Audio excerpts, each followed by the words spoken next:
y vamos a iniciar la conferencia diaria sobre la situación del coronavirus SARS-CoV-2, el nuevo coronavirus y la epidemia de la enfermedad que produce COVID-19. Hoy vamos a abrir un espacio más amplio para preguntas. Nos da la impresión de que se han quedado preguntas pendientes. Vamos a empezar con usted, que quedó pendiente ayer, y nos vamos a ir de atrás para adelante. Ajá. ¿Ya ven? Bueno, pero antes el doctor José Luis Salomía, director general de epidemiología, va a presentar el informe técnico diario, y hoy tenemos un invitado quien apreciamos mucho, que es el doctor Alejandro Sbarch Pérez, quien es el coordinador de la formación y reclutamiento de los recursos humanos en el Instituto de Salud para el Bienestar. Él tiene la encomienda de, previo al COVID, con mayor razón ahora durante el COVID, de asegurarse que existan los profesionales de la salud, enfermeras, enfermeros, médicas, médicos, etcétera, en todas las unidades de salud. Y nos va a comentar precisamente sobre el progreso acelerado que ha habido al respecto. Le pido al doctor Salomía si empieza, por favor. Con su permiso, señor secretario. Buenas tardes con todas y todos. Damos la actualización del día de hoy. Si recuerdan, esta nueva gráfica la iniciamos el día de ayer. Consideramos que más allá del mapa, en donde pues prácticamente ya se ven todos los países a nivel mundial pintados de color rojo, lo que significa que hay transmisión comunitaria en los mismos, nos da una representación un poco más visual de cómo se está llevando a cabo la transmisión en los últimos días y cómo se ha dado esta a través desde el inicio de la pandemia allá en China. Como pueden ver, la proporción de casos confirmados en los últimos 14 días, es decir, la pandemia activa, las personas que en los últimos 14 días presentaron síntomas, se mantiene prácticamente similar a la última semana, 77% para el corte del día de hoy, lo cual nos habla de que la transmisión a nivel mundial se mantiene activa. Ese 77 no ha disminuido, se ha mantenido entre 75 y 76 prácticamente durante las últimas 2 semanas, y vemos que los casos en los últimos 24 días siguen concentrándose en la región de Europa y seguida rápidamente por la región de América, en la cual nos encontramos nosotros. La tasa de letalidad, también si recuerdan, el día de ayer comentábamos que había tenido pequeños incrementos. Pues bueno, el día de hoy también se produce un incremento en la tasa de letalidad mundial, siendo de 5.1%. Si pasamos a la siguiente, vemos ahora nuestro panorama nacional. El día de hoy actualizamos a 1.510 casos confirmados, 4.653 casos sospechosos, se actualizan también a 50 las defunciones ocurridas, y son prácticamente ya 14.000 las personas que han sido o están siendo estudiadas como casos de COVID-19. Y bueno, pueden ustedes ver la distribución en el mapa por carga de enfermedad, en donde ahora se suma a los, digamos, colores más intensos, que igualmente representan una mayor carga de enfermedad, el estado de Jalisco. En la siguiente vamos a ver la distribución por estado, pero ahora por carga de enfermedad acumulada, es decir, por cantidad de casos que se han confirmado, estando bajo este esquema Ciudad de México, Estado de México y Jalisco, precisamente en los primeros lugares. Esto realmente no es tanto de extrañarse. Recuerden que son los 3 estados que en su momento concentran, junto con Nuevo León, la mayor carga poblacional que tenemos en México. Por eso esto lo tenemos que ver a la luz de esa carga poblacional. Por eso en el siguiente gráfico tenemos la distribución, pero ahora por tasa de incidencia acumulada.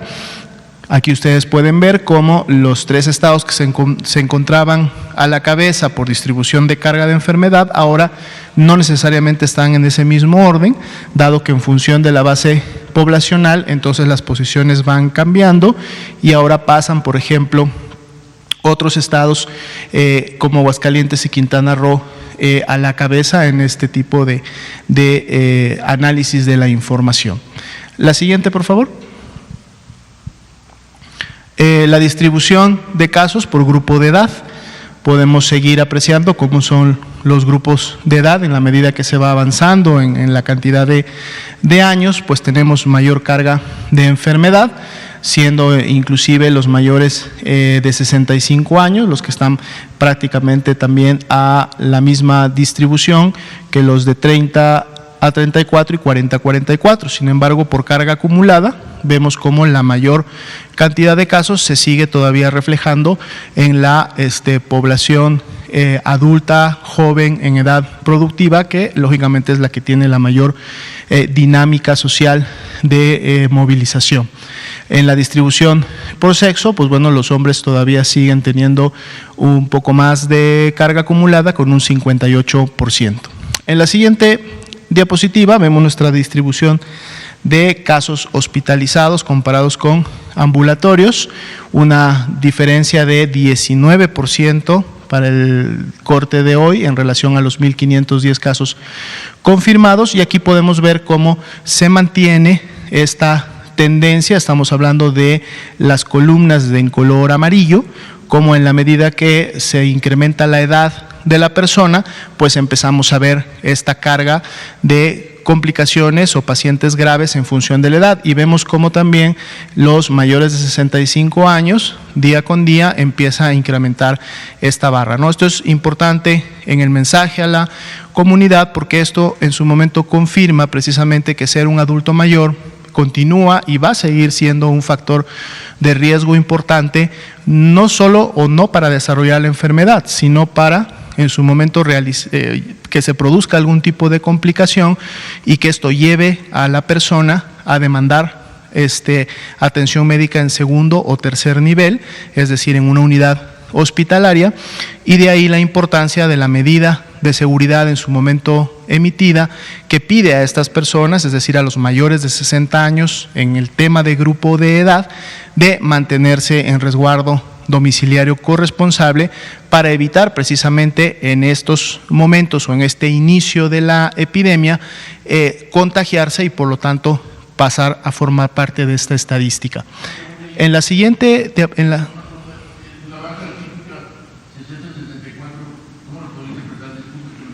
bueno, eso es lo que sucede en la realidad, o sea, es decir, si hay de 60 a 64, eso es lo que tenemos registrado, así se ha producido en la comunidad, es la manera como se registra.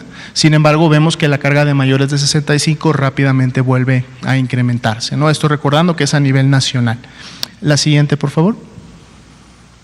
La distribución en función de la evolución, el 67% ha evolucionado de una manera leve y por lo tanto se ha atendido de manera ambulatoria. Sin embargo, un 9.4% tuvo que ser hospitalizado, pero en condición estable, en condición, digamos, de seguimiento. Pero sí tenemos un 5.6% que tiene la característica de ser graves y también un 1% en condición crítica, que precisamente representan a los pacientes que han necesitado ser intubados por haber falla pulmonar. La siguiente, por favor. La distribución en su momento de estas defunciones también por el estado en la cual ocurrieron, igualmente concentradas por cada una de las entidades federativas. Esto es información para que ustedes también la puedan revisar. La siguiente, por favor. La distribución de las defunciones precisamente por grupo de edad, y aquí podemos ver, a diferencia de lo que veíamos en la distribución de edades de todos los casos confirmados, es decir, todas las personas que han padecido o están padeciendo la enfermedad, aquí en las difunciones sí vemos claramente una tendencia bastante marcada a, en la medida que se incrementa la edad, el riesgo de fallecer es mayor, y de hecho las mayores cargas de estas defunciones son precisamente a partir de los 55, los 60 y los mayores de 65 años. Por la distribución de sexo, los hombres siguen teniendo una alta proporción en el tema de las defunciones, con un 86%. La siguiente, por favor.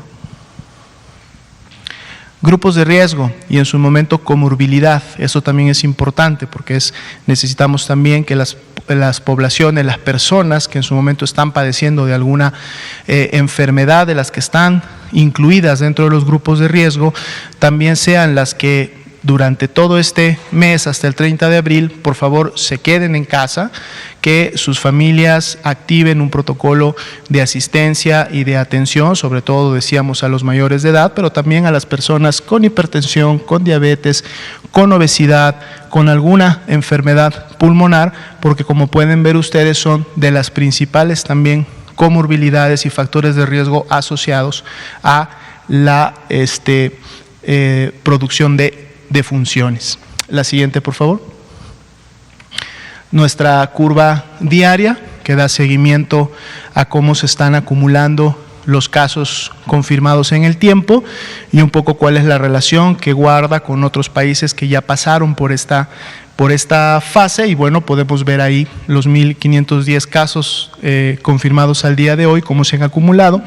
Y en el siguiente gráfico, que es la siguiente diapositiva, podemos ver esta misma distribución, pero ahora también estamos agregando una gráfica de barras que en su momento nos evidencia cómo se han estado presentando los casos por día, es decir, en la curva roja tenemos los casos acumulados, cómo se van acumulando en el tiempo hasta llegar a los 1.510 que tenemos hoy, pero en las barras inferiores vemos cómo sucede la carga de manera diaria, ¿no? Vemos cómo en un momento inició con una máxima que más o menos bordeaba los 50, 60 casos, y prácticamente ya en la última semana se puede decir que hemos tenido más o menos una media de unos 150 casos que diariamente se han estado confirmando y han estado pasando lógicamente al número que tenemos, y durante la última semana, con variaciones un poco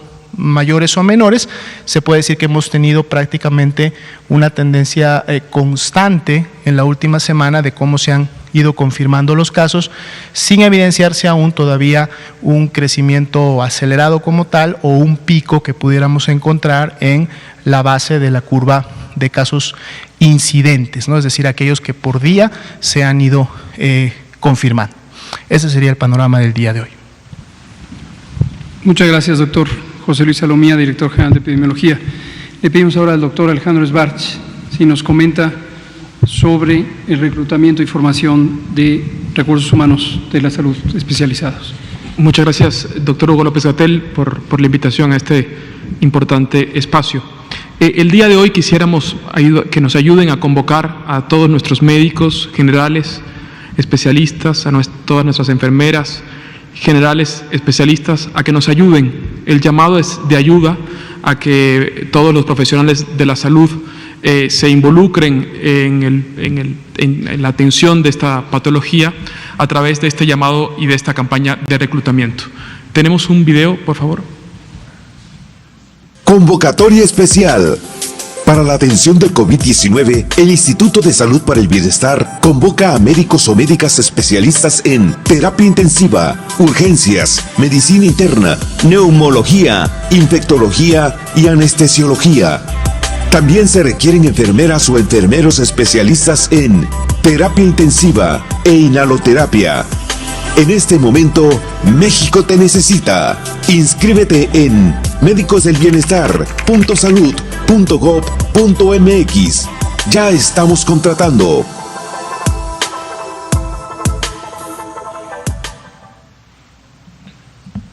Bueno, como ustedes saben, en la fase 2 de la reconversión hospitalaria también tenemos que prepararnos en cuanto a los recursos humanos, y este es el llamado a toda la comunidad de médicos y de enfermeras del país a que nos ayuden al manejo de esta entidad patológica. Muchas gracias. Hay una presentación también. Este es el banner de comunicación. Estas son las especialidades que en este momento más necesitamos. Especialistas en terapia intensiva, en urgencias, en medicina interna, neumología, infectología y anestesiología. Y después enfermeras generales y enfermeras especialistas, particularmente en terapia intensiva y con conocimientos de inhaloterapia. La forma de acceder es a través de esta página, medicosdelbienestar.salud.gov.mx. Ya estamos contratando, ya estamos enviando a trabajar a diferentes hospitales, a diferentes estados. La etapa de reconversión en nuestro país ya inició y esto incluye que ya estemos preparados en la capacidad de respuesta de recursos humanos. Entre todos y gracias a ustedes por permitirnos llegar esto a nuestros doctores, a nuestras enfermeras, que seguro seguirán respondiendo a esta convocatoria. Es cuanto, señor. Muchas gracias. Muchas gracias, doctor Sbarch. Vamos a abrir entonces a preguntas. Usted, y luego empezamos de por allá atrás. Buenas tardes, Carlos Cabeza, del Diario de Nuevo Laredo. En primer lugar, felicitar al señor subsecretario Hugo López-Gatell, porque pues realmente nos ha inspirado su dedicación y facilidad de comunicarnos los pormenores de la enfermedad, un reconocimiento. Y quiero decir que la opinión en nuestras latitudes al respecto, como van ustedes, es muy buena y ha inspirado gente de la sociedad civil, y me metieron una carta para que se la hiciera muy rápida, de media cuartilla. Se trata de un regidor que es presidente de la secretario de la Comisión de Salud, es médico, Juan Manuel Flores Perales, y dirige usted las siguientes palabras, señor subsecretario. La frontera tamaulipeca y en especial Nuevo Laredo reportan el mayor cruce de personas durante los operativos Paisano en los últimos años. Según datos del gobierno federal, en el 2019, en el periodo de Semana Santa, se brindaron más de 650,000 atenciones en materia de información y orientación a personas que lo requerían, que a su vez se acompañan por sus familias, por lo que el número de personas que vienen de los Estados Unidos, de los 50 estados de Estados Unidos, en esas fechas, es sumamente elevado, al considerarse ya por la Organización Mundial de Salud que Estados Unidos es el epicentro de la pandemia. Los gobernadores de Tamaulipas, Nuevo León y Coahuila de manera conjunta emitieron una declaración hace unos días en la que piden a los paisanos no vengan en Semana Santa, lo que va en paralelo con la declaración del gobierno hecha por su conducto para reforzar la contención a partir de que los ciudadanos nos quedemos en casa.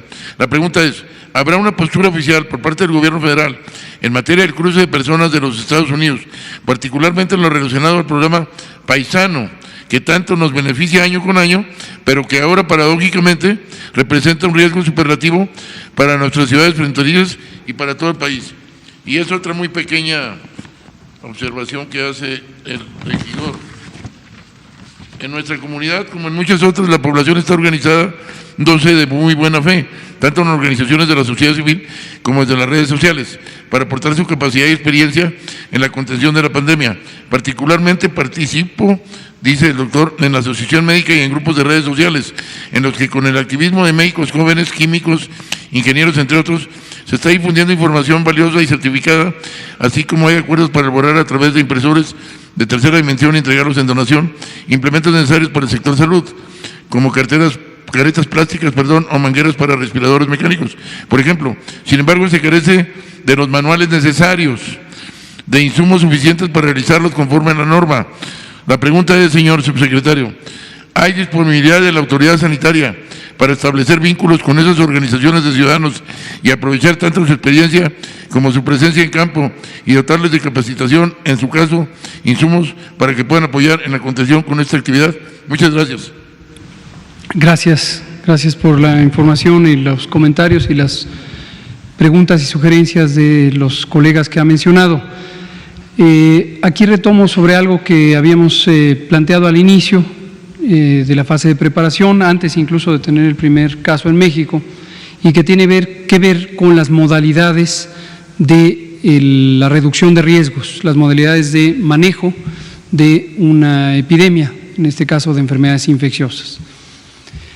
Aunque en la visión pública general existe la expectativa de que se puede poner una barrera física a las epidemias, no existe demostración alguna, ya no digamos científica, histórica, de que este tipo de medidas tengan alguna clase de utilidad. Hemos relatado en otras ocasiones que si nos remontamos a la historia de las epidemias en la era antigua o incluso en la Edad Media, teníamos una manera de organizar en ese momento del mundo. Los asentamientos humanos se organizaban en ciudades, en las civis antiguas o en los territorios feudales en la Edad Media, y luego una gran extensión de territorio, campos cultivables y campos no cultivables entre una feudo, una ciudad y otra. Y solían ser, por razones militares y políticas, ciudades amuralladas. Entonces había un muro físico de contención cuyo propósito era la defensa militar. Cuando existían epidemias de enfermedades infecciosas, y había muchísimas, peste, tifo, cólera, muchísimas. Influenza, ya existía la influenza desde esos tiempos. La influenza es milenaria, no crean que es de la era moderna. Entonces se utilizaba lo que se consideraba necesario desde una visión de defensa militar. Desde las ciudades amuralladas era el espacio contenido en donde había una frontera o límite identificable para defenderse militarmente. Y de manera natural, los seres humanos se hacían una relación entre una amenaza militar, la invasión de otro reinado, por ejemplo, de otro reino, y la enfermedad infecciosa, que en esos tiempos no se conocía como infecciosa. Había otras visiones un tanto místicas o mágicas sobre la enfermedad infecciosa, pero se veía como una amenaza externa. Y entonces se cerraban las puertas, se amurallaban o se mantenían cerradas las murallas y se intentaba que con eso se protegerían de la enfermedad.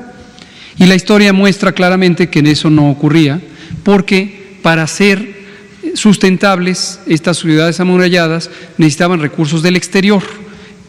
El exterior provenientes de otros reinos con quienes se comparten recursos, mercancías, incluso personas, o simplemente el exterior inmediato, los campos donde se cultivaba el alimento. Entonces, esta es de manera gruesa, estoy sobresimplificando por supuesto la historia, pero esto es lo que ocurría, y hay toda clase de relatos históricos sobre la inutilidad de cerrar espacios físicos como un mecanismo de contención, cuando estamos hablando de estos espacios mayúsculos, ¿no? No confundir con la contención que se puede utilizar, por ejemplo, cuando hay una contaminación de una estructura física, de un edificio, de un hospital, etcétera, ¿no? Entonces, en resumidas cuentas, aunque la expectativa social de ciertas personas empieza a ponerle un énfasis a la contención física en las fronteras o en los aeropuertos o en los puertos marítimos, insisto, esto no tiene ninguna utilidad práctica, ya sea fundamentada por la experiencia histórica o por la ciencia. Cuando empezamos la epidemia y tuvimos la fase 1, que identificamos como la fase de importación del virus, teníamos muy poquitos casos en México y en cualquier otro país en esa etapa, y ahí se hace un ejercicio de contención, una técnica de contención que está centrada en las personas. Cuando se detecta un caso, una persona que cumple la definición de caso sospechoso, se le estudia con un interrogatorio médico epidemiológico o clínico epidemiológico, se le toma una muestra para comprobar su diagnóstico o descartarlo, y desde el momento de la toma de la muestra, sin esperar el resultado, se le pone en este resguardo domiciliario preventivo y se estudian los contactos. Eso tiene límites, porque en la medida en que empiezan a surgir más y más y más casos, obviamente la medida no es una garantía de que ya no va a haber ningún caso, y entonces empieza a ser impráctica la medida y de poca utilidad. Y es el momento en donde se identifica la fase 2, ya no son rastreables los contagios, y se hacen estas medidas masivas de mitigación comunitaria. Y hemos comentado que la mitigación lo que implica es el reconocimiento fundamentado de que es imposible detener bruscamente una epidemia, y lo que uno espera es modificar la intensidad de la epidemia, reduciendo el número de los contagios. Y eso es lo que estamos en esta fase, ¿no? Lo digo todo esto porque recuerdo muy bien que usted ha muy oportunamente traído este mensaje sobre la frontera de Tamaulipas y la preocupación de que haya 15,000 viajes en transporte de carga que están todos los días ahí. Entonces, la respuesta, ahora dirigida a los colegas que usted menciona, es no existe ningún plan, porque no hay intención alguna de utilizar el mecanismo de cierre de fronteras como si este fuera un mecanismo útil para el control de la epidemia. Y cierro diciendo, en el país tenemos suficiente transmisión como para que se mantenga la epidemia, de modo que no es ninguna adición, ningún beneficio cerrar las fronteras. Y en cambio sí afectaría muy gravemente, desde luego, el abastecimiento de insumos o el tránsito de personas. Y referido a las personas compatriotas de México que están hoy en el exterior, sí les damos el mensaje de que hasta donde sea posible no vengan ahora, porque en su transporte, en su trasiego, si llegaran a tener infecciones por COVID, van a contribuir a los contagios en el punto al que lleguen, y el punto al que lleguen va a ser su casa familiar, va a ser su comunidad, y esto puede ocurrir en distintas regiones del país. Entonces la recomendación es no vengan, esperen, pero por supuesto estamos muy conscientes que los compatriotas, las compatriotas también enfrentan adversidades en el país en donde se encuentran, y esto puede implicar la dificultad para tener una asesoría de salud. Y les recordamos que México tiene el programa de ventanillas de salud. Las ventanillas de salud son espacios de asesoría que existen en los consulados mexicanos en Estados Unidos, y a través de las distintas redes de comunicación que existe entre la población migrante de origen mexicano, pueden encontrar el acceso a la información, a la orientación en términos de prevención y promoción de la salud. Era la situación adicional de unos jóvenes inspirados por su trabajo, me tienen ya días buscándome, y son unos jóvenes emprendedores que tienen una fábrica que han creado con otros jóvenes dentro de la escuela, del TEC, del Poli, han creado un guante de gel que mata microbios y también para sanitación, y lo quieren poner a su disposición para efectos de, si acaso les interesa, en un enfoque altruista. Bueno. No buscan lucrar, buscan cooperar. Correcto. Le pido, si es tan amable, y para no frenar Muy bien. me da la información y le damos seguimiento. Sí, vamos a tomar a 2 personas de aquí y 2 personas de aquí, y le seguimos, y luego 2 personas atrás. Ángeles Cruz, de la jornada, ustedes 2, y luego nos vamos de atrás para acá. Buenas tardes, subsecretario. Yo quisiera preguntarle si han encontrado a estas alturas en los exámenes, en las pruebas de laboratorio, algunas diferencias de la cepa que está circulando en México con la que llegó de China. Hay algunas versiones de que hay cepas distintas. Quiero saber de cuántas pruebas se hacen por día en el país, en el INDRE en particular, y si eso, ¿cómo se explica que haya retraso y se esté mencionando que las personas de pronto evolucionan y no saben realmente qué es lo que tienen? Al parecer están transcurriendo varios días antes de que se confirme. Sobre los 50,000 ventiladores, si nos puede comentar, ¿ya están distribuyéndose? ¿Cuál es el proceso para que ya estén pues ya instalados en los lugares a donde vayan a operar? Si son donados o fueron comprados, por favor. Al doctor Schwartz quisiera yo preguntarle cómo van con el programa. Hoy lo viene a reiterar, pero es una convocatoria que surgió ya hace varios días, por lo menos. ¿Cuántas personas se han ya contratado y cuántas solicitudes han ustedes recibido? Y eso es todo. Gracias, estimada Ángeles. No sé de dónde sacó este número de 50,000 ventiladores, no sé a qué se refiere, pero… Correcto. En todo caso, ¿sabe qué? Saber si son de la misma técnica de Berlín o ya es una nueva técnica que ya entendemos que hay una nueva técnica que también es por PCR y que puede acelerar el diagnóstico. Empecemos hablando de pruebas. Porque, gracias, perdón. Sí, seguro, no, al contrario. Gracias. Pruebas. Vamos a decir 3 cosas: la técnica, el uso, y luego finalmente el número y el significado del número de pruebas. Técnica. La técnica, ayer lo comentábamos aquí, la técnica estándar, la técnica deseable, la técnica recomendada por la Organización Mundial de la Salud y que usamos en la mayoría de los países, desde luego incluido México, es una técnica que se llama reacción en cadena de la polimerasa, por sus siglas en inglés PCR.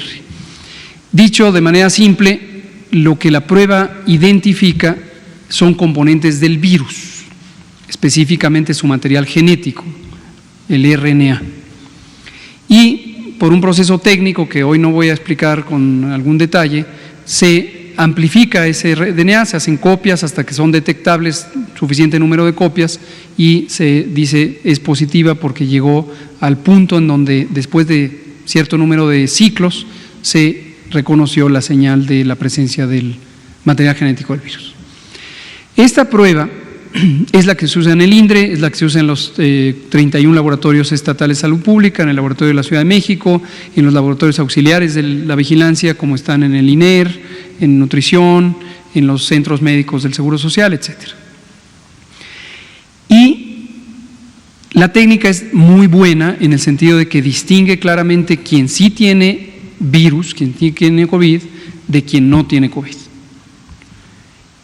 Con la innovación tecnológica se han encontrado modalidades de uso de esa prueba PCR que son más rápidas o posiblemente más rápidas de las pruebas que se hacen tradicionalmente, es decir, cada vez hay innovación tecnológica.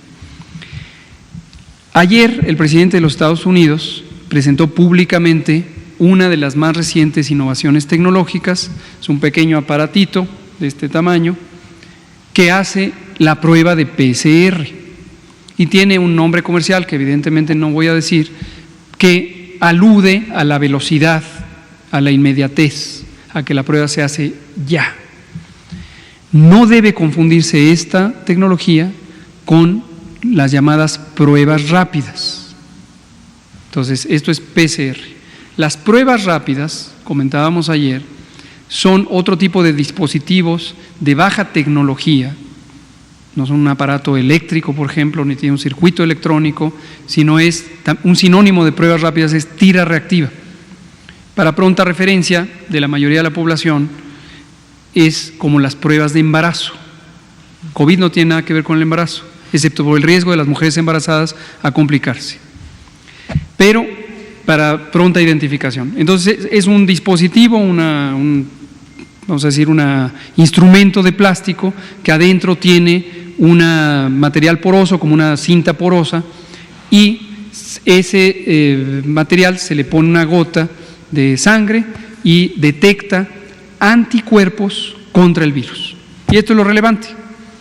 Mientras que la PCR detecta el virus, lo otro detecta anticuerpos contra el virus. Y hay más de una docena de pruebas que ya se han fabricado por distintas compañías grandes, medianas y pequeñas y que están intentando venderse por el mundo.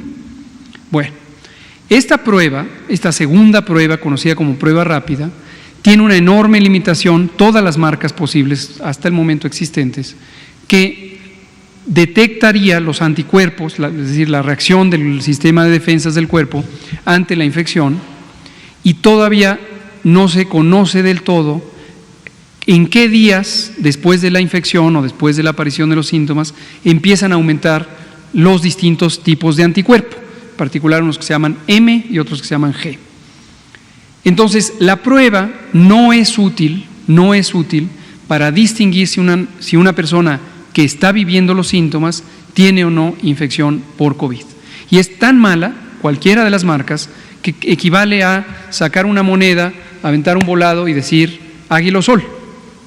Y lo digo específicamente porque la probabilidad de encontrar el positivo o el negativo es casi 50% o 50%.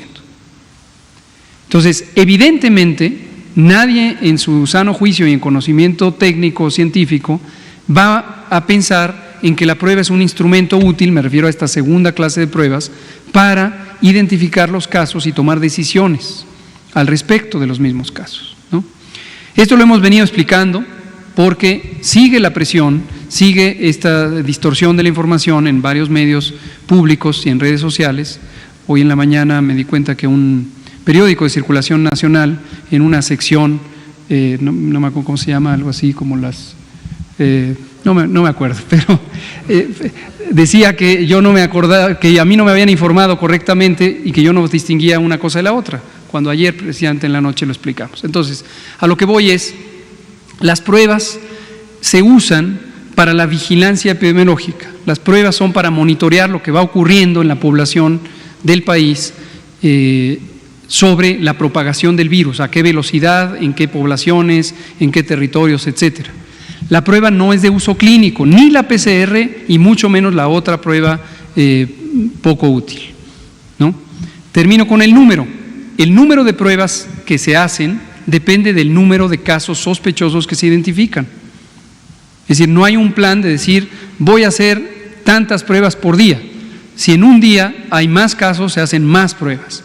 Hasta el momento, el número lo acabamos de ver, hemos hecho cerca de 14,000 pruebas desde que antes de que llegara el primer caso, precisamente con la expectativa de que podríamos encontrar casos y después para darle seguimiento a los casos. ¿Cuántas más vamos a hacer? Todas las que se necesiten para monitorear, para vigilar el curso de la epidemia. Y conecto con las 50,000 pruebas que menciona. Tuvimos un donativo de 50,000 pruebas, llegaron de China ayer. Están siendo evaluadas en el INDRE, el Laboratorio Nacional de Referencia, que dirige aquí el doctor Ralomía, y ahí estamos identificando cuál va a ser la utilidad más práctica. Son PCR y se van a distribuir a tantos lugares como tengan que distribuirse en el sistema público para que sean utilizadas eficientemente. Al principio. Sí, toda esta tecnología, gruesamente, sí. Y las dos que se anunciaron como ultra rápidas también tardan, no es cierto que tardan 15 minutos, porque el factor limitante principal es la extracción del RNA y eso tiene un procesamiento que es como cerca de 2 a 3 horas, ¿no? Doctor Esbarto. Doctor Esbarto. Sí, muchas gracias. Como ustedes saben, existe un déficit estructural de recursos humanos para la salud de nuestro país. Las cifras ya las conocemos, deberíamos de tener 3.4 médicos por cada 1,000 habitantes y no tenemos más de 1.6 y aunado a esto hay un severo problema de distribución del recurso humano para la salud. Hay ejemplos muy evidentes de ello. La Ciudad de México, en nuestra querida ciudad, tenemos 5 veces más médicos que en Tuxtla, pero a su vez en Tuxtla hay 4 veces más médicos que en Las Margaritas, ¿no? En Las Margaritas, Chiapas, debemos de tener la misma densidad de recursos humanos para la salud que puede tener Darfur o Sri Lanka, ¿no? Por ponerlo en perspectiva. Ante ello, como bien lo señalaron, hicimos una campaña que desde un principio intentó, y creo que lo ha sido, disruptiva, en el sentido que intenta convocar al espíritu solidario que está presente en todos los médicos, en todas nuestras enfermeras, a que nos ayuden al rescate del sistema de salud nacional, llevando médicos y enfermeras a donde más se necesita. Nuestro lema es médicos para todos los lugares, para todas las personas que lo necesiten. A partir de la contingencia del COVID, por supuesto que sumamos todos los esfuerzos de reclutamiento nacional que ya hayamos comenzado para la causa del COVID. Nuestra meta en este momento es que todo paciente que requiera atención especializada tenga la cobertura de un equipo de salud, de profesionales de la salud comprometidos y con el nivel de especialización que se requiere para atender esta patología. Esa es la meta que nos hemos planteado, de que podamos llegar a todos los pacientes que puedan tener COVID con el recurso humano más especializado. La respuesta, respondiendo puntualmente a la pregunta que hemos tenido, recordemos que esta convocatoria se lanzó ya hace algunos meses en una mañanera, aquí nos acompañaron. Al momento nos queda, digamos, lo que tenemos en la convocatoria son 6.249 médicos generales, 438 médicos especialistas. Ahora, si me permiten, quisiera detallar sobre ello. 8.000 enfermeras con licenciatura, 8.925 enfermeras con licenciatura, cerca de 6.000 enfermeras técnicas y 84 enfermeras especialistas. Quisiera hacer un tema sobre el tema de los especialistas. El manejo de esta patología, si bien lo más probable es que si nos da la enfermedad, podamos tener un uso intradomiciliario y como ha señalado el maestro Hugo López-Gatell, la enfermedad en un gran porcentaje de los casos no requiere tratamiento hospitalario, pero lo cierto es que tenemos que estar preparados para ese grupo de pacientes que nos va a llegar al hospital y que va a requerir tratamiento especializado con ventilador, con el uso de vasopresores. Y por eso este relanzamiento de la convocatoria, si podrían ponerla por favor, es enfocado a personal especialista, porque necesitamos especialistas en el manejo del paciente, sobre todo en el manejo del paciente que requiere soporte ventilatorio, que requiere intubación, ¿no? Hemos mandado ya a algunos profesionales de la salud, podemos poner algunos ejemplos. En total, hasta el momento, hemos mandado 231 médicos especialistas. Las especialidades que hemos mandado son anestesiólogos, urgenciólogos, internistas, especialistas en terapia intensiva y neumólogos. Los hemos mandado a los estados que nos han requerido. A Coahuila, ayer, por ejemplo, mandamos 8 internistas. A nutrición mandamos ayer también 10 enfermeras especialistas en terapia intensiva. Al ISSSTE mandaremos cerca de 100 enfermeras especialistas. Y con ello quisiera terminar el mensaje de que el esfuerzo de esta convocatoria es que sea sectorial. El déficit de recursos humanos no es solo materia de preocupación del INSABI, es decir, de la población que no tiene seguridad social. El déficit existe en todas las instituciones de salud del país. El IMSS tiene un déficit también importante, el ISSSTE, SEDENA y SEMAR, así también. Entonces, el esfuerzo de ellos es sectorial y al día de hoy hemos mandado médicos a casi todas las instituciones. También ya mandamos a SEMAR, al hospital que vamos a abrir en Amatán, Chiapas. Mandamos casi el total de especialistas que requiere la plantilla completa. Pero necesitamos aún más, necesitamos todavía que respondan más nuestros compañeros, que se sigan involucrando al llamado por la reconstrucción. Muchas gracias. ¿Cuántos más se requieren? Bueno, el déficit que tenemos para atender esta patología es de cerca de 2.000 médicos más. Necesitamos que se inscriban a la convocatoria de especialistas. Sí. Gracias, doctor. La compañera, los dos compañeros aquí. ¿Estos que mencionó ya están contratados? Sí, ya están contratados. Ya. A partir de esta convocatoria. ¿Perdón? A partir de esta convocatoria son los números que nos da de los que ya tienen contratados. Es correcto. No, me faltó lo de los tipos de virus, ¿se han encontrado alguna mutación? Por favor. No, estamos dando seguimiento a las distintas publicaciones científicas que hablan de la mutación de los virus. A diferencia del virus influenza, que es un virus extraordinariamente mutable, el coronavirus, como género de virus, no es tan mutable. En general, este gran grupo de virus, es demasiado técnico esto, pero es un virus, las clases de virus RNA son muy mutables, tienen un gran potencial de error en su replicación, pero por alguna razón, coronavirus es menos mutable que influenza virus. Y otros virus también mutables. Entonces, gruesamente es el mismo linaje de los virus que iniciaron la epidemia. Ustedes dos, y no, le faltan los de atrás, por favor. Buenas tardes. Sí, Buenas ustedes. Nos quedan pocos minutos. Yo quisiera preguntarle, primero respecto a las defunciones, si me pudiera comentar, todas fueron hospitalizados, alguno murió en casa, y qué tan rápido se han agravado los pacientes. El día de hoy mueren 13 personas, ayer fueron 8, ha incrementado velozmente. ¿Cómo ha sido esta complicación? Esa es mi primera pregunta. Sí. Si quiere, me la contesta. Con gusto. No, dígame okay. La segunda es que todavía aquí, al menos en la Ciudad de México, hay manifestaciones, bloqueos. Aquí afuera del Palacio Nacional hay una concentración de más de 50 personas. Sabemos que usted, que el gobierno no está a favor de la represión, pero sí que llamado le haría al gobierno de la capital, a los gobiernos estatales, para evitar este tipo de manifestaciones que sin duda alguna ponen en riesgo a la población. Y la otra pregunta que tengo es un poco más técnica. Entiendo que a finales de febrero el INER compró distintas cepas, coronavirus todas, son RNA fase 0 de HK1, betacoronavirus, y entiendo que se utilizan para hacer pruebas como vacunas, como hacer medicamentos. y ya tiene la marca ATCC disponible, la de coronavirus SARS-CoV-2. El gobierno mexicano va a comprar esa cepa para investigación. Sí.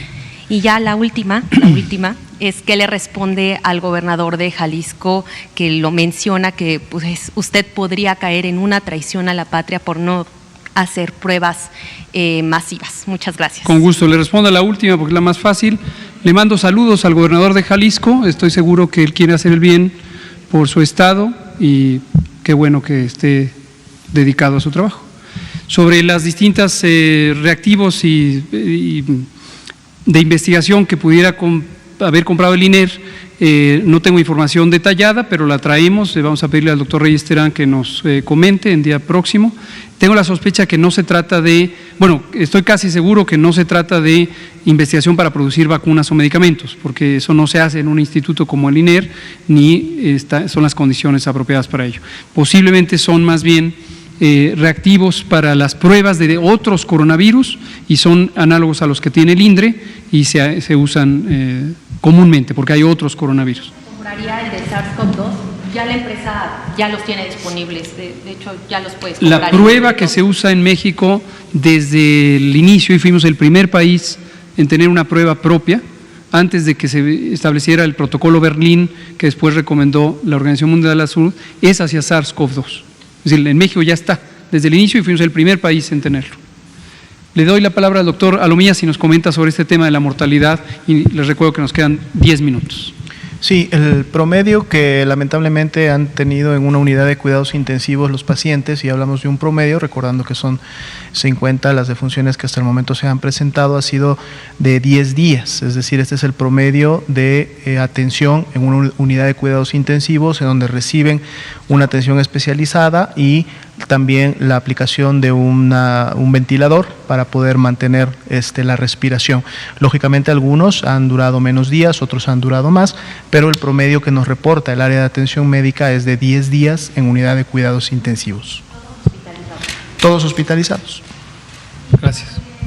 La primera sobre los bloqueos que existen. El llamado es a toda la ciudadanía, independientemente de las causas por las que pudiera sentirse la necesidad de expresar la opinión, lo cual es enteramente deseable, vivir en un país donde se puede expresar libremente opiniones, donde existe el derecho de manifestación, el derecho de petición, el derecho de expresión, la libertad de expresión. Entonces, qué bueno, pero estamos en una situación de una emergencia sanitaria en donde requerimos la solidaridad de todas y todos. Entonces, mi llamado es a las personas que se manifiestan en este momento que valoren cuidadosamente el sentido de urgencia. No hay duda que la causa que identifiquen como motivadora de su expresión pública es importante. A priori asumamos que todas las causas son importantes y que quien quiere expresarlas es porque identifica la necesidad de expresarlas y hay que respetarlo.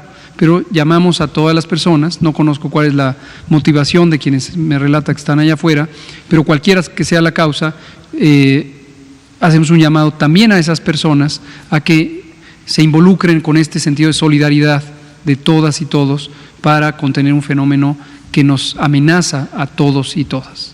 ¿No? Okay. Las dos colegas. Nos quedan 5 minutos. Doctores, Marina Franco de Telemundo. Tengo dos preguntas sobre la población más vulnerable ante la epidemia. La primera es, dada la carestía de agua potable que hay en el país, ¿qué medidas tiene previstas el Consejo de Salubridad para asegurar el abasto o, en su defecto, qué sugerencias se puede hacer a esas personas que no tienen acceso ni a agua ni cómo acceder a gel antibacterial para que puedan lavarse las manos? La segunda es qué protocolos están planeados o cuáles sugiere que se adopten en lugares donde hay población vulnerable, en lugares de altísima concentración poblacional, como son barrios populares, albergues para personas en situación de calle, estancias migratorias, etcétera. Gracias. ¿Cómo no? Es una pregunta muy importante porque cuando uno enfrenta un fenómeno, en este caso una epidemia de enfermedades infecciosas, no debe olvidar la realidad social en la que se vive. Y México es un país que, teniendo enorme riqueza, México es la economía número 14 o 15, de año a año a veces varía, pero a nivel mundial, en términos de su Producto Interno Bruto y en términos de su balanza comercial de exportaciones y demás. Pero trágicamente, y lo cual es indignante, México tiene a 50% de su población viviendo en condiciones de pobreza. Y la única explicación de esto es el haber vivido por muchos años en una economía o un modelo económico que fue concentrando la riqueza y fue restringiendo los servicios sociales del Estado que ayudan a garantizar ciertos derechos. Dicho sea de paso, incluido el derecho a la protección de la salud, que en la letra está consagrado en el artículo 4 de la Constitución, pero que en la práctica se enfrenta a grandes carencias, como ya relató el doctor Sbarch y como lo habíamos comentado en el Pulso de la Salud muchas semanas atrás. Entonces, es verdaderamente lamentable que teniendo gran potencial en este país tengamos tanta carencia para ciertas poblaciones. Obviamente esta realidad debe cambiar y solo puede cambiar cuando hay un proceso de transformación social con una intención de mejorar las cosas y reducir la pobreza, mejorar el bienestar, expandir los servicios que garanticen los derechos. Pero eso no se hace de la noche a la mañana. Entonces, cuando uno enfrenta una epidemia, como la enfrentamos todos, porque no la enfrenta el gobierno, la enfrenta toda la sociedad. Dicho sea de paso, ahorita a propósito de que me mencionaron a un gobernador, pero esto aplica a los 32 gobiernos estatales, también los gobiernos estatales son autoridad sanitaria, identificada en la Ley General de Salud. Entonces, la responsabilidad sobre el cuidado de la salud de la población que vive en cada entidad federativa es una corresponsabilidad entre el gobierno federal y el gobierno estatal. Pero regresando al punto, entonces, la situación social, la carencia social, la carencia económica, nos lleva obviamente a, lo que usted bien señala, distintos grados de vulnerabilidad. Son más vulnerables los que tienen menos y lo que tenemos que hacer es lograr que la solidaridad social que implica esta medida de sana distancia generalizada ayude a que se disminuyan los contagios. Nos preocupan las zonas rurales. En este momento los patrones de distribución de la epidemia muestran que está relativamente concentrada en zonas urbanas, predomina todavía en los sectores que tienen cierta capacidad económica, más arriba que el promedio, pero en algún momento esta barrera se va a perder, la barrera geográfica y la barrera social, y va a afectar con mayor intensidad a las personas que menos tienen. Entonces, soluciones prácticas hay algunas, por ejemplo, la responsabilidad municipal, consagrada en el artículo 115 de la Constitución, contempla el aseguramiento de agua potable y servicios necesarios para la higiene pública, como una responsabilidad municipal. Entonces, en la medida en que los municipios también contribuyan a este aspecto del acceso a agua potable, obviamente estarán contribuyendo para esto. Ahora, termino diciendo, la titular de Conagua, nuestra querida compañera, la ingeniera Blanca Sánchez, tiene desde el principio, nos ha externado la inquietud de la escasez de agua por el sobreconsumo de agua, y ahora tenemos una carencia de 25% promedio de el agua disponible porque se está usando más, pero volvemos a lo mismo, a la injusticia en la distribución de la riqueza. El uso en zonas urbanas repercute en la carencia también en zonas rurales, ¿no? Gracias. El agua o personas que no tienen acceso ni a gel o solamente a agua, que puedan hacer algo con inmediatez dentro de sus casas. En forma inmediata, desde luego, los mecanismos para poderse lavar las manos y evitar la presencia del virus o barrer el virus requieren lavado de manos. El gel, dicho sea de paso, es un instrumento o una materia auxiliar. Lo ideal es el acceso al agua y al jabón. En la mayoría de los municipios, aunque ciertamente no en todos, existen provisiones de agua potable centralizadas, por lo menos en el municipio o en las comunidades, y en algunos casos en las zonas rurales incluso existe agua de pozos, agua, aunque no necesariamente es potable, para el consumo directo, sí es suficiente para poder usar en las manos, ¿no? Gracias. La última pregunta, nos quedan 2 minutos. Carlos Guzmán de ABA Noticias, buenas noches para los tres. Son dos preguntas y a ver si puedo hacer un llamado. La pregunta inicial es, se ha hablado estos días de investigación de medicamentos, 5 medicamentos y específicamente un método que tiene el Seguro Social por la cuestión como tipo plasma para trabajar esta cuestión de lo del coronavirus. El día de hoy el Politécnico Nacional nos hacía llegar un comunicado en el cual ellos mencionaban un método que se llama transferón. No sé si lo conozcas, si nos pueden hablar un poco de ello, si es de los que llevan la punta para convertirse en posible tratamiento en México para el coronavirus. La segunda, para el especialista del INSABI, si nos puede hablar un poquito de esta convocatoria, especialmente de médicos y enfermeras. Tenemos dos ejemplos muy cercanos que han buscado, obviamente, meterse en la bolsa de trabajo. Es gente ya grande, que incluso el presidente de la República ha hecho el llamado para que gente jubilada con experiencia se pueda sumar, y los han rechazado. Un caso ha sido en Secretaría de Marina y otro caso ha sido en el INSABI. Si están buscando modificar esos protocolos para que gente con experiencia pueda sumarse a la convocatoria y atender a los posibles enfermos. Y la tercera, el día de ayer… no nos va a dar tiempo de responderle. Sí, bueno, ok. Entonces quedémonos en la segunda. Ahorita el doctor Sbarch comenta sobre eso, que seguramente será muy puntual, sobre los distintos tratamientos. Primero quiero dejar en claro, como lo hemos dicho cada vez que se mencionan tratamientos experimentales, que no existe ningún tratamiento actualmente validado por la evidencia científica ni con registro sanitario para tratar el coronavirus SARS-CoV-2 que causa la pandemia COVID. Entonces, nadie se vaya a confundir con que los productos farmacéuticos aquí mencionados ya están a la disposición y hay que ir a la farmacia por ellos. Algunos de los que se han mencionado son productos que existen desde hace muchos años para el tratamiento de otras enfermedades infecciosas, por ejemplo. Pero hasta hoy, 2 de abril de 2020, no existe en el mundo entero ningún medicamento que esté validado, autorizado, reconocido científicamente para tratar el COVID. Sobre los dos procedimientos que menciona, los productos, el factor de transferencia o transferón, efectivamente es producto de investigación del Instituto Politécnico Nacional desde hace más de 40 años.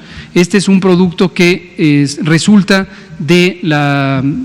voy a simplificarlo en mi expresión, de la purificación de factores del plasma humano y contiene una combinación muy amplia de moléculas que participan en la respuesta inflamatoria y en el sistema de defensa, el sistema inmune. Se ha intentado por muchos años que sea un medicamento específico para ciertas enfermedades, tanto infecciosas como autoinmunes, y todavía no se identifica una utilidad clara para alguna de ellas. Entonces, aunque no se descarta que pueda haber una propuesta científica de un protocolo de investigación al respecto, siempre y cuando, desde luego, tenga las garantías de bioseguridad, ética y calidad en la investigación, pues será en su momento considerado, pero no veo que de manera inmediata pueda ser un producto de uso. Y sobre la otra técnica, voy a invitar la próxima semana al doctor Jorge Trejo. El doctor Jorge Trejo es el director general del Centro Nacional para la Transfusión Sanguínea, que es la autoridad precisamente en materia de transfusión. Él es hematólogo y es un excelente profesional, y él participa en varias de las elementos de regulación del uso del plasma humano para distintos usos, y uno de ellos es en otras enfermedades infecciosas ha existido la idea de que quien ya se recuperó de la enfermedad se le toma plasma, y el plasma mismo contiene los elementos necesarios para atenuar o inhibir al virus en una persona enferma. El principio es el mismo que el transferón, de hecho, pero es con plasma de manera directa. Hay un largo trecho entre el planteamiento teórico y su uso real para el potencial de una epidemia en forma generalizada. Pero esperemos entonces a que venga el doctor Trejo y nos comente al respecto, ¿no? Sí, la convocatoria está abierta para todas las personas, no hay ningún tipo de limitación para ningún filtro. Si quiere me puede pasar los datos de estos casos que seguramente podemos resolverlos hoy mismo. Muchas gracias. Las 20 horas, 2 de abril, aquí terminamos. Muchas gracias, nos vemos mañana. Muchas gracias. Sí, qué amable. Muchas gracias.